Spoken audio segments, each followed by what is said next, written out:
एक लोक कथा के अनुसार पुराने समय में एक संत अपने शिष्य के साथ एक गांव में रुके। कुछ ही दिनों में संत की ख्याति आसपास के क्षेत्र में फैल गई।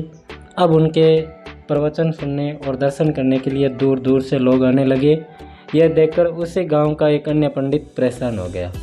उसे लगने लगा कि इस संत की वजह से मेरे भक्त कम हो जाएंगे तो मेरा जीवन यापन कैसे होगा। पंडित ने संत का दुष्प्रचार करना शुरू कर दिया। वह लोगों के सामने उस संत की बुराई करता था।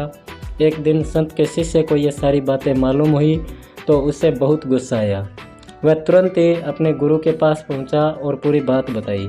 संत ने शिष्य की बातें सुनी और कहा कि उसे छोड़ो।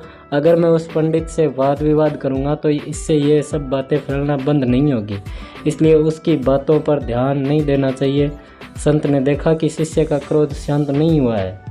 तब उन्होंने कहा कि जब जंगल का हाथी गांव में आता है तो उसे देखकर सभी कुत्ते भौंकने लगते हैं, लेकिन हाथी पर इसका कोई असर नहीं होता। हाथी अपनी मस्त चाल चलते रहता है। कुत्ते भौंकते हुए थक जाते हैं और वापस अपने इलाके की ओर भाग जाते हैं। हमें भी अपनी बुराई करने वालों के साथ इसी तरह पेश आना चाहिए। हमें सिर्फ अपना काम ईमानदारी से करना चाहिए और सत्य के मार्ग पर आगे बढ़ते रहना चाहिए। हमारे अच्छे काम ही ऐसे लोगों का मुंह बंद कर सकते हैं।